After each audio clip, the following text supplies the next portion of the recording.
गोविन्द गोविन्द गोविन्द गोविन्द।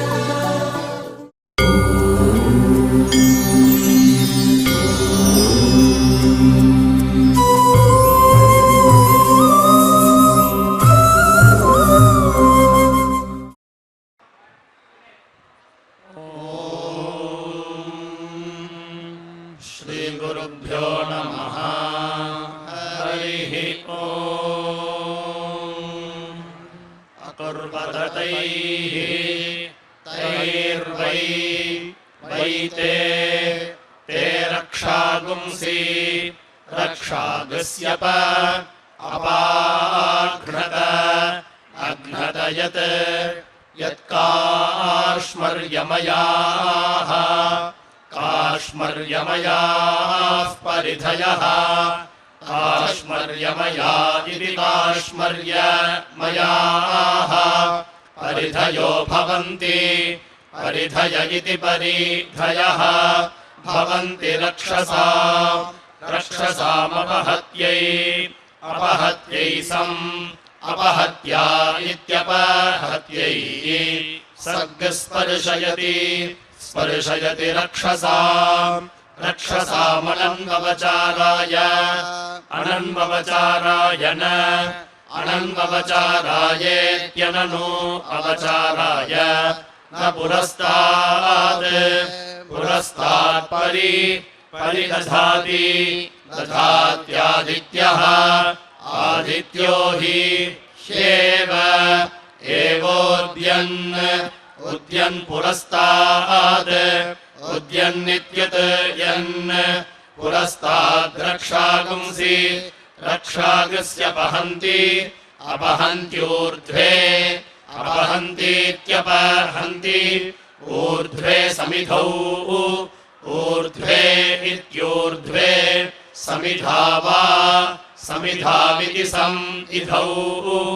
आदधाति दधात्युपरिष्टात् उपरिष्टादेव एव रक्षागुंसि रक्षागस्यप अपहन्ति हन्ति यजुषाण्यम् अन्यान् तूष्णीमन्याम् मिथुनत्वाय मिथुनत्वायेति मिथुनत्वाय द्वे इति द्वे आदधाति दधाति द्विपाद्यजमानः द्विपादिति द्विपाद् यजमानः प्रतिष्ठित्यै ब्रह्मवादिनः प्रतिष्ठित्या इति प्रतिष्ठित्यै ब्रह्मवादिनो वदन्ति ब्रह्मवादिन इति ब्रह्मवादिनः वदन्त्यग्निः अग्निश्च च वै वा एतौ सोमः सोमश्च च कथा सोमायातिथ्यम् क्रियते नाग्नये अग्नय इति यदग्नौ अग्निम् मथित्वा प्रहरति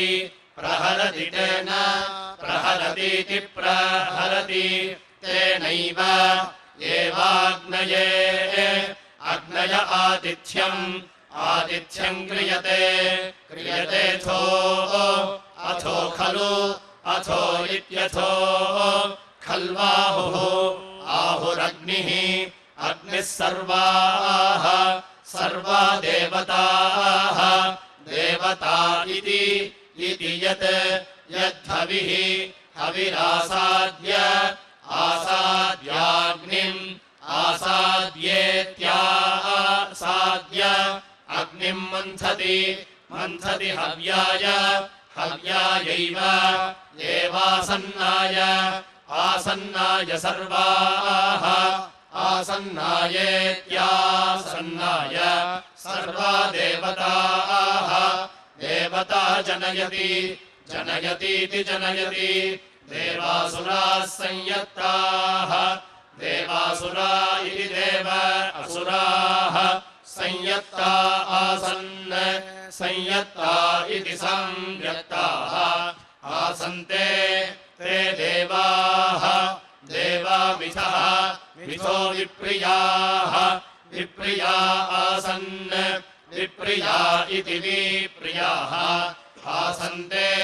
तेऽन्यः अन्योऽन्यस्मै अन्यस्मै ज्येष्ठ्यायातिष्ठमानाः अतिष्ठमानाः पञ्चधा पञ्चधावि पञ्चधेति पञ्चधा यक्रामन्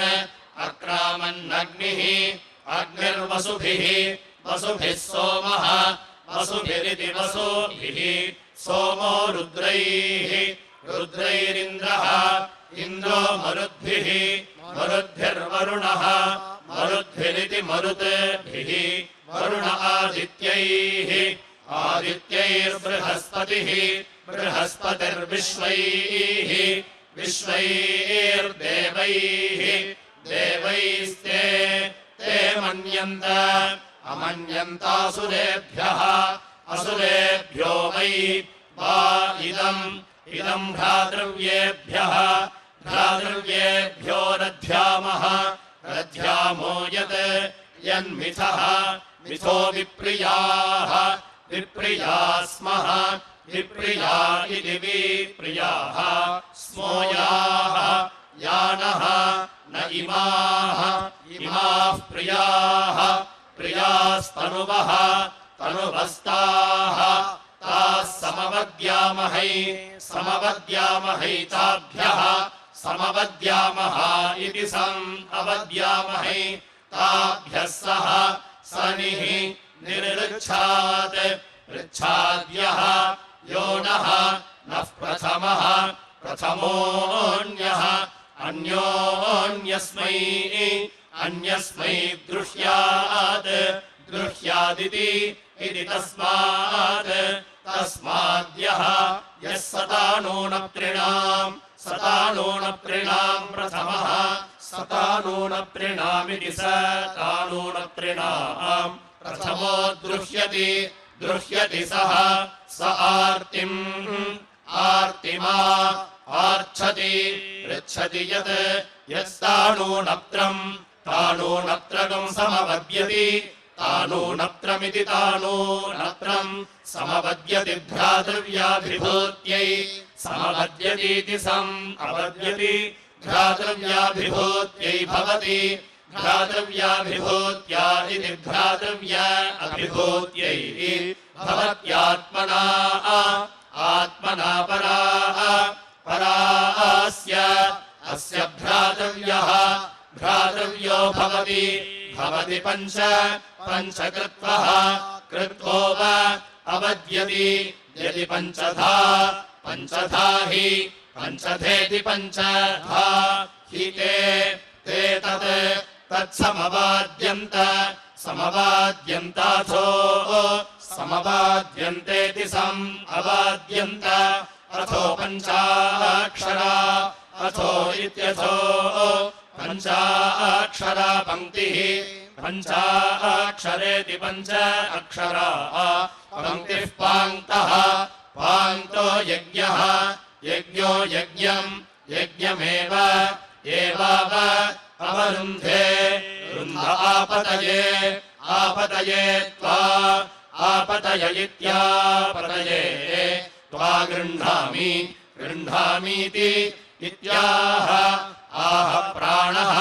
प्राणो वै प्राण इति प्राणः वा आपतिः आपतिः प्राणम् आपतिरित्यापतिः प्राणमेव प्राणमिति प्राणम् एव प्रीणाति प्रीणाति परिपतये परिपतय इति परिपतय परिपतये इत्याह आह मनः मनो वै वै परिपतिः परिपतिर्मनः परिपतिरिति परिपतिः मन एव प्रीणाति प्रीणाति तनूनप्रे तनूनप्र इति तनूनप्रे इत्याह आह तनुवः तनुवो हि ते ताः ता समवाद्यन्त शाक्वराय समवाद्यन्तेति अवाद्यन्त शाक्वरायेति इत्याह आह शक्त्यैः हि ते ताः समवाद्यन्त शक्मन् समवाद्यन्तेति अवाद्यन्त शक्मन्नोजिष्ठाय ओजिष्ठायेति इत्याह आहौजिष्ठम् ओजिष्ठतुम् हि ते तदात्मनः आत्मनः समवाद्यन्तानाधृष्टम् समवाद्यन्तेति अवाद्यन्त अनाधृष्टमसि अनाधृष्टमित्यनाधृष्टम् अस्यनाधृष्यम् अनाधृष्यमित्यनाधृष्यम् इत्याह आहानाधृष्टम् अनाधृष्टभूहि अनाधृष्टमित्यनाधृष्टम् एतदनाधृष्यम् अनाधृष्यम् देवानाम् अनाधृष्यमित्यनाधृष्यम् देवानामोजः ओज इति इत्याह आह देवानामूहि ह्येतदोजः ओजोऽभिषस्तिपाः अभिषस्तिपा अनभिषस्तेऽन्यम् अभिषस्तिपा इत्यभिषस्तिपाः अनभिषस्तेऽन्यमिति अनभिषस्तेऽन्यमित्यनभिषस्तेऽन्यम् इत्याह आहाभिषस्तिपाः अभिषस्तिपाहि अभिषस्तिपा इत्यभिषस्तिपाः एतदनभिषस्तेऽन्यम् अनभिषस्तेऽन्यमनु अनभिषस्तेऽन्यमित्यनभिषस्तेऽन्यम् अनु मे दीक्षाम् दीक्षापतिः दीक्षापतिर्मन्यताम् दीक्षापतिरिति दीक्षापतिः मन्यतामिति इत्याह आह यथा यजुरेव यथा यजुरिति यथा यजुः एतद्घृतम् वै देवा वज्रम् कृत्वा सोममघ्नन्नन्तिकमिव खलु वै वा एतच्चरन्ति यत्तानूनप्त्रेण प्रचरन्ति तानूनप्त्रेणेति तानूनप्त्रेण प्रचरन्त्यगुंशुरगुंशुः प्रचरन्तीति प्रचरन्ति अगुंशुरगुंशुस्ते अगुंशुरगुंशुरित्यगुंशुः अगुंशुः ते देव सोमा आप्यायतामिति इत्याह आहयत् यदेव अस्यापुवायते यत् यन्मीयते तदेव अस्यैतेन एतेना आप्याययति प्याययत्या तुभ्यमिन्द्रः प्यायतामा त्वमिन्द्राय प्यायस्वेति इत्याह आहोभौ उभावेव एवेन्द्रम् इन्द्रम् च सोमम् च आप्याययति प्याययत्या प्यायय सखीन् सन्या मेधयेति इत्याह आहत्विजः ऋत्विजो वै वा अस्य सखायस्तानेव आप्याययति स्वस्ति ते देव सोमसुत्यामशीयेति इत्याह आशिषमित्याशिषम् एवैता एतामा आशास्ते शास्ते प्रवै वा एतेस्मात् अस्माल्लोकात् च्यवन्ते ये सोममाप्याययन्ति आप्याययन्त्यन्तरिक्षदेवत्यः आप्याययन्तीत्याप्याययन्ति अन्तरिक्षदेवत्यो हि अन्तरिक्षदेवत्य इत्यन्तरिक्षदेवत्यः हि सोमः सोम आप्यायितः आप्यायित एष्टः आप्यायित इत्याप्यायितः एष्टारायः रायः प्रेषे इषे भगायेति इत्याह आहद्यावा पृथिवीभ्यामेव द्यावा पृथिवीभ्यामिति द्यावा पृथिवीभ्या एव नमस्कृत्यास्मिन् नमस्कृत्येति नमः कृत्य अस्मिन् लोके प्रतिष्ठन्ति देवासुराः संयत्ताः देवासुरा इति देव असुराः संयत्ता आसन् संयत्ता इति संयत्ताः आसन्ते ते देवाः देवा बिभ्यतोऽग्निम् प्राविशन् तस्मादाहुः आहुरग्निः अग्निः सर्वा देवताः देवता इति ते अग्निमेव वरूथम् कृत्वा अभ्यभवन्नग्निमिव इव खलु वै वा एष प्रविशति यः अवान्तरदीक्षामुपैति अवान्तरदीक्षामित्यवान्तरदीक्षाम् उपैति भ्रातव्या विभूत्यै उपैतीत्युपयेति भ्रातृव्या विभूत्यै भवति भ्रातृव्या विभूत्या इति भ्रातृव्या अभिभूत्यै भवत्यात्मना परास्य अस्य भ्रातृव्यो भवति आत्मानमेव दीक्षया पाति प्रजामवान्तरदीक्षया प्रजामिति प्रजाम् अवान्तरदीक्षया सन्तरा अवान्तरदीक्षयेत्यवान्तरदीक्षया सन्तराम् मेखला सन्तरामिति सान्तराम् मेखलागुम् समायच्छते प्रजा समायच्छत इति आयच्छते प्रजा हि प्रजेति प्रजा ह्यात्मनः आत्मनोऽन्तरतरा तप्तव्रतः अन्तरतरेत्यन्तरतरा तप्तव्रतो भवति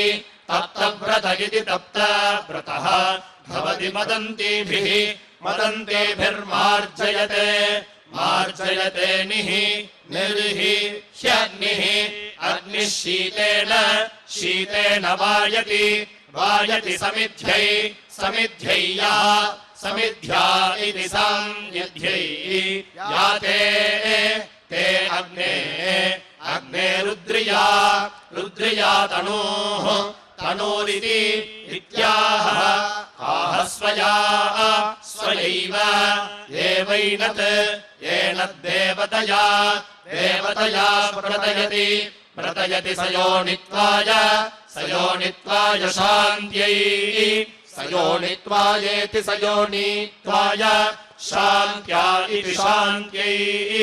तेषामसुराणाम् तिस्रः पुरः अयस्मय्यवमाथ अथ रजताथ अथ हरिणीताः ता देवा जेतुम् नाशक्नुवन् अशक्नुवन्ताः ता उपसदा उपसदैव उपसदेत्युपसदा एवाजिगीषन् अजिगीषन् तस्मादाहुः आहुर्यः यश्च चैवम् एवम् वेद वेदयः यश्च च नोपसदा उपसदा वै उपसदेत्युपसदा वै महापुरम् जयन्ति महापुरमिति महापुरम् जयन्तीति इति ते इषु पुंसम् समस्कुर्वत अकुर्वताग्निमनीकम् अनीकमुम् सोमगुम् शल्यम् विष्णुम् तेजनम् ते ब्रुवन् अब्रुवन्कः क इमामशिष्यतीति इति रुद्रः रुद्र इत्यब्रुवन् अब्रुवन् रुद्रो वै क्रूरः सः सोऽस्यतु अस्यत्विति इति सः सोऽब्रवीत् वरम् वृणा अहमेव पशूनामधिपतिः अधिपतिरसानि अधिपतिरित्यधिपतिः असानीति इति तस्माद्रुद्रः पशूनामधिपतिः अधिपतिस्ताम् अधिपतिरित्यधिपतिः तागुम् रुद्रो वा असृजत् सः स तिस्रः पुरो भित्वैभ्यः येभ्यो लोकेभ्यो असुरान् प्राणुदत उपसद्यन्ते उपसद्यन्ते भ्रातृव्यपराणुत्यै उपसद्यन्त इत्युपसद्यन्ते भ्रातृव्यपराणुत्यैन भ्रातृव्यपराणुत्या इति भ्रातृव्यपराणुत्यै आहुतिम् पुरस्तात् आहुतिमित्याहुतिम्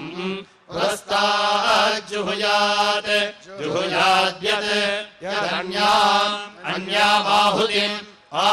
पुरस्तात् आहुतिमित्याहुतिम् जुहुयादन्यन्मुखम् कुर्यात् स्रुवेणाघारम् आघारमित्याघारम् घारयति यज्ञस्य प्रज्ञात्यै परान् प्रज्ञात्यै परागतिक्रम्य जुहोति अतिक्रम्येत्यतिक्रम्य जुहोति पराच एवैभ्यः एभ्यो लोकेभ्यो यजमानो भ्रातृव्यान् प्रणुदते पुनरत्याक्रम्योपसदम् अत्याक्रम्येत्यति आक्रम्य उपसदम् जुहोति उपसदमित्युपसदम् जुहोति प्रणुद्येति प्रनुद्य एवैभ्यः एभ्यो लोकेभ्यो भ्रातृव्यान् जित्वा भ्रातृव्यलोकमभ्यारोहति भ्रातृव्यलोकमिति भ्रातृव्यलोकम् अभ्यारोहति देवाः अभ्यारोहतीत्यभि आरोहति देवा वै याः प्रातरुपसदः उपसद उपासीदन् उपसद इत्युपसदः उपासीदन्नह्नः उपासीदन्नित्युपासीदन् अह्नस्ताभिः ताभिरसुरान् असुरान् प्राणुदन्त अनुदन्तयाः याः सायं रात्र्यै ताभिर्यत् यत्सायम् प्रातः सायम् प्रातरुपसदः सायम् प्रातरिति सायम् प्रातः उपसद उपसद्यन्ते उपसद इत्युपसदः उपसद्यन्ते होरात्राभ्याम् उपसद्यन्त इत्युपसद्यन्ते अहोरात्राभ्यामेव अहोरात्राभ्यामित्यहः रात्राभ्यामेव तद्यजमानः यजमानो भ्रातृव्यान् प्रणुदते नुदते याः प्रातः प्रातर्याज्याः स्युस्ताः ताः सायम् पुरोणुवाक्याः कुर्यात् पुरोणुवाक्या इति पुरः अनुवाक्याः कुर्यादयातयामत्वाय तिस्रः अयातयामत्वायेत्ययातयामत्वाय तिस्र उपसदः उपसद इत्युपसदः उपैति येति त्रय इमे लोकाः इमानेव लोकान् प्रीणाति षट् सम्पद्यन्ते षड्वै वा ऋतूनेव प्रीणाति द्वादशाहीने सोम उपैति एति द्वादशमासाः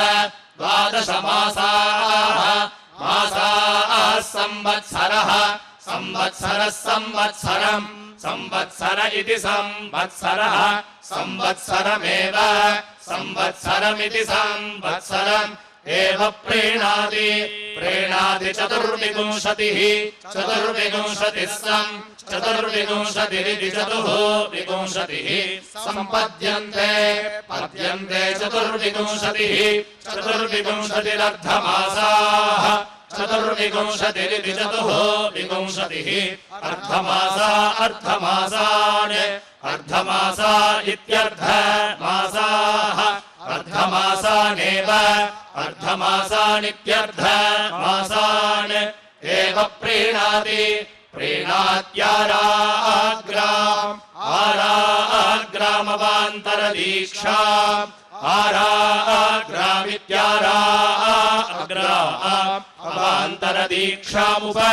अवान्तरदीक्षामित्यवान्तरदीक्षा उपेयात् याद्यः यः कामयेतास्मिन् मे लोके अर्धुकग् स्यादिति एकमग्रेथ अथ द्वावथ अथ त्रीणथ अथ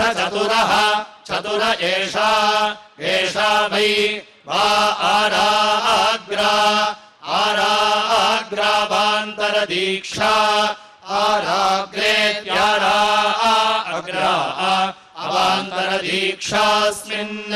अवान्तरदीक्षेत्यवान्तरदीक्षा अस्मिन्नेव अस्मै लोकेऽर्धुकम् भवति परोपरीयसीमवान्तरदीक्षा परोपरीयसीमिति परः वरीयसीम् अवान्तरदीक्षामित्यवान्तरदीक्षा उपेयात् याद्यः यः कामयेतामुष्मिन् मे लोकेऽर्धुकग् स्यादिति चतुरोग्रे अग्रेथ अथ त्रीणथ अथ द्वावथ अथैकम् एकमेषा एषा वै परोपरीयसी परोपरीयस्य वान्तरदीक्षा परोपरीयसीति परः परीयसी अवान्तरदीक्षामुष्मिन् अवान्तरदीक्षेत्यवान्तरदीक्षा अमुष्मिन्नेव एवास्मै अस्मै लोकेऽर्धुकम् अर्धुकम् भवतीति भवति सुवर्गम् वै स्वर्गमिति सुमहार्गम् वा एते लोकम् यन्ति य उपसदः उपसद उपयन्ति उपसद इत्युपसदः उपयन्ति तेषाम् उपयन्तीत्युपयन्ति तेषाम्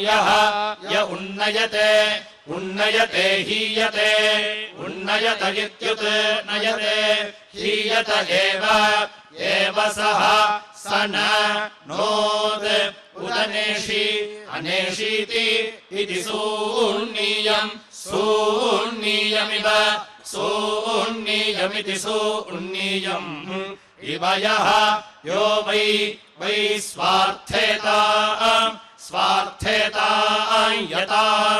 स्वार्थेतामिति स्वार्थ इदाम् यताश्रान्तः श्रान्तो हीयत उत सः स निष्ट्याय सः वसति तस्मात्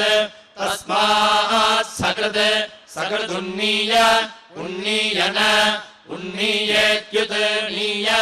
नापरम् अपरमुत् उन्नयेत नयेत दध्नोत् उन्नयेत नयेतैतत् एतद्वै पशूनागो रूपेणैव एव पशूनव अवरुन्धे यज्ञो देवेभ्यो निलायत विष्णुरूपम् कृत्वा सः स पृथिवीम् प्राविशत् अविशत्तम् तम् हस्तान् सगुम्रभ्येति संरभ्य ऐच्छन्तम् तमिन्द्रः इन्द्र उपर्युपरि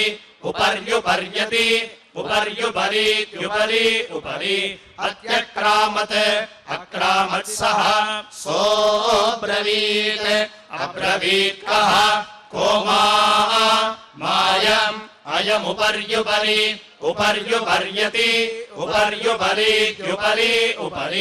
अत्यक्रमीदिति अहम् दुर्गे हन्ता दुर्ग इति दुहूगे हन्तेति इत्यथ कस्त्वमिति अहम् दुर्गादाहर्ता दुर्गादिति दुहूगात् आहर्तेत्याहर्ता इति सः अब्रवीत् दुर्गे वै दुर्ग इति दुहूगे वै हन्ता अवोचथा वराहोऽयम् अयम् वाममोषः सप्तानाम् वाममोष इति वाममोषः सप्तानाम् गिरीणाम् परस्ताद्वित्तम्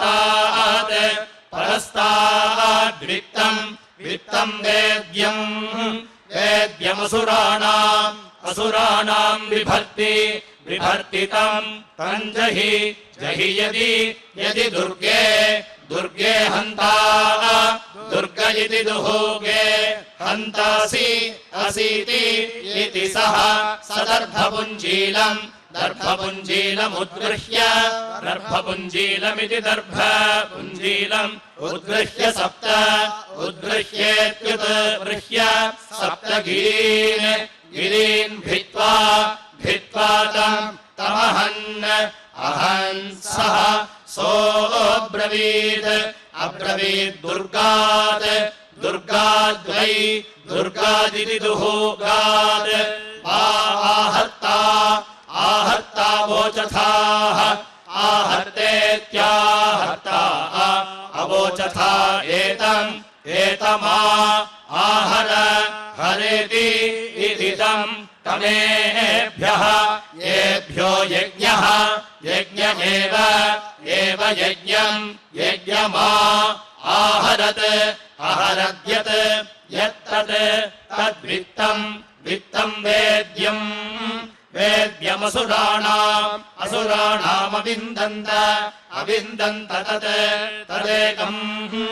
एकम् वेद्यै वेद्यै वेदित्वम् वेदित्वमसुराणाम् वेदित्वमिति वेदित्वम् असुराणाम् वै वा इयमग्रे अग्र आसीत् आसीद्यावत् यावदासीनः आसीनः परापश्यति तावत् परापश्यतीति परापश्यति तावद्देवानाम् देवानाम् ते देवाः देवा अब्रुवन्नस्तु अस्त्वेव एव नः नो स्याम् अस्यामपि अपीति इति कियद्वः वो दास्यामः दास्याम इति यावदियम् इयगुम् सलावृकी त्रिः परिक्रामति तावत् परिक्रामतीति परिक्रामति तावन्नः नो दत्तेति इति सः स इन्द्रः इन्द्रः सलावृकी रूपम् कृत्वेमाम् त्रिः सर्वतः पर्यक्रामत् अक्रामत्तत् तदिमामविन्दन्त अविन्दन्त यदिमामविन्दन्त अविन्दन्त तत् तद्वेद्यै वेदित्वम् वेदित्वपुंसा वेदित्वमिति वेदित्वम् सा वै वा इयगुम् सर्वैव एव वेदिरियति शक्ष्यामीति इति तु त्वयि वा अवमाय यजन्तेत्यवमाय यजन्ते त्रिगुंशत्पदानि पश्चात् तिरश्ची भवति षट्त्रिगुंशत्प्राची षट्त्रिगुंशदिति षट्त्रिगुंशत् प्राची चतुर्विंशतिः पुरस्तात् चतुर्विंशतिरिति चतुर्विंशतिः पुरस्तात् तिरश्ची दशेति दश सम्पद्यन्ते दशाक्षरा विराट् दशाक्षरेति दश अक्षरा विराडन्नम् विराडिति विराट् अन्नम् विराट् विराजा विराडिति विराट् विराजैव विराजेति विराजा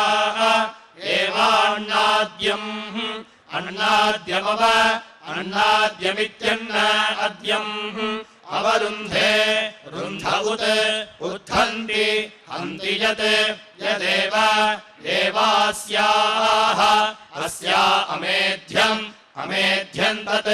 तदप अपहन्ति हन्त्युत् उत्थन्ति हन्ति तस्मादोषधयः परा भवन्ति बर्हिः शृणाति तस्मादोषधयः पुनरा आभवन्ति भवन्त्युत्तरम् बर्हिः उत्तरमित्युत्तरम्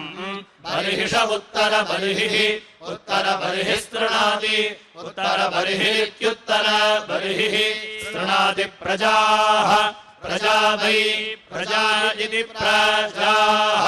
वै बर्हिः बर्हिर्यजमानः यजमान उत्तरबर्हिः उत्तरबर्हिर्यजमानम् उत्तरबर्हिरित्युत्तरबर्हिः यजमानमेव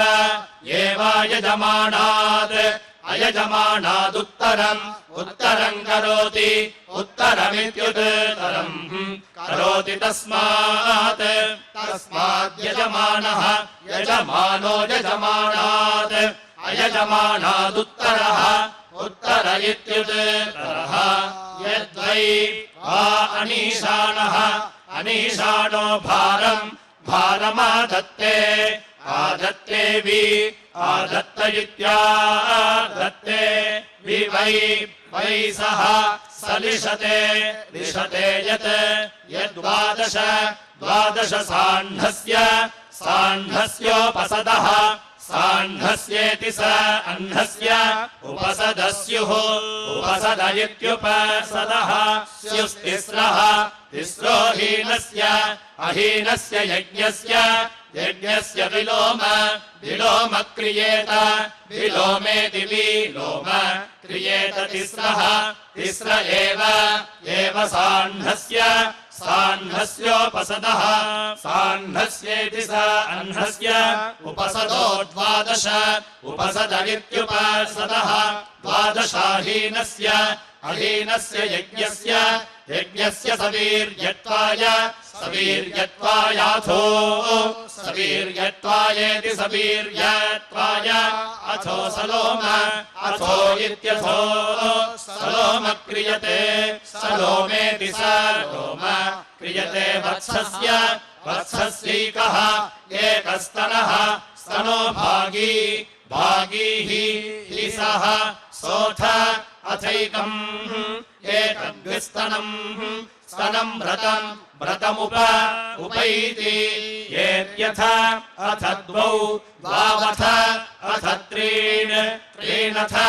अथ चतुरः चतुर एतद्वै वै क्षुरपवि क्षुरपवि नाम क्षुरपवीति क्षुरपवि नाम व्रतम् व्रतम् येन प्रजातान् जातान् भ्रातृव्यान् नुदते जनिष्यमाणान् अथो कनीयसा अथो इत्यथो कनीयसैव एव भूयः भूय उपैति एति चतुरः चतुरोऽग्रे अग्रे स्तनान् व्रतमुपैति एत्यथ अथ त्रीणथ अथ द्वौ द्वावथ अथैकम् एतद्वै सुजघनम् नाम सुजघनमिति सुजघनम् नाम व्रतम् तपस्यगुम् सुवर्ग्यमथो सुवर्ग्यमिति सुभाग्यम् अथो इत्यथो प्रैव एव जायते प्रजया पशुभिः प्रजयेति प्रजया पशुभिर्यवागूः पशुभिरिति पशुभिः यवागूराजन्यस्य व्रतम् क्रूरेव इव वै यवागूः क्रूरः क्रूर इव राजन्यो वज्रस्य रूपकम् समृद्ध्या आमिक्षा समृद्ध्या इति समृद्ध्यै आमिक्षा वैश्यस्य पाकयज्ञस्य रूपम् पाकयज्ञस्येति पाकयज्ञस्य रूपम् पुष्ट्यै पयो ब्राह्मणस्य तेजो वै ब्राह्मणस्तेजः तेजः पयस्तेजसा तेजसैव एव तेजः पय आत्मन् आत्मन् धत्ते धत्तेऽथो अथो पयसा अथो इत्यथो पयसा वै गर्भाः गर्भा वर्धन्ते वर्धन्ते गर्भः गर्भ इव खलु खलु वै वा एषः एष यत् यद्दीक्षितः दीक्षितो यत् यदस्य अस्य पयः पयो व्रतम् व्रतम् भवति भवत्यात्मानम् आत्मानमेव एव तत् तद्वर्धयति वर्धयति त्रिव्रतः त्रिव्रतो वै त्रिव्रत इति त्रिव्रतः वै मनुः मनुरासीत् आसीद्विव्रताः द्विव्रता असुराः द्विव्रता इति द्विव्रताः असुरा एकव्रताः एकव्रता देवाः एकव्रता इत्येकव्रताः देवाः प्रातः प्रातर्मध्यन्दिने मध्यन्दिने सायम् सायम् तत् तन्मनोः मनोर्व्रतम् व्रतमासीत् आसीत् पाकयज्ञस्य रूपम् पाकयज्ञस्येति पाकयज्ञस्य रूपम् पुष्ट्यै पुष्ट्यै प्रातः प्रातश्च सायम् सायम् चासुराणाम् असुराणाम् निर्मध्यम् निर्मध्यम् क्षुधः निर्मध्यमिति निः मध्यम् क्षुधो रूपम् रूपम् ततः ततस्ते ते परा भवन् अभवन् मध्यन्दिने मध्यन्दिने मध्यरात्रे मध्यरात्रे देवानाम् मध्यरात्र इति मध्यरात्रे देवानाम् ततः ततस्ते ते भवन् अभवन् सुवर्गम् सुवर्गम् लोकम् सुवर्गमिति सुमहागम् लोकमायन् आयन यत् यदस्य अस्य मध्यन्दिने मध्यन्दिने मध्यरात्रे मध्यरात्रे व्रतम् मध्यरात्र इति मध्यरात्रे व्रतम् भवति भवति मध्यतः मध्यतो वै वा अन्नेन भुञ्जते भुञ्जते मध्यतः मध्यत एव तत् तदूर्जम् ऊर्जम् धत्ते धत्ते भ्रातृव्याभिभूत्यै भ्रातृव्याभिभूत्यै भवति भ्रातृव्याभिभूत्या इति भ्रातृव्याभिभूत्यै भवत्यात्मना आत्मना परा हरिः ॐ श्रियकान्ताय कल्याणनिधये निधयेऽर्थिनाम् श्रीवेङ्कटनिवासाय श्रीनिवासाय मङ्गलम्।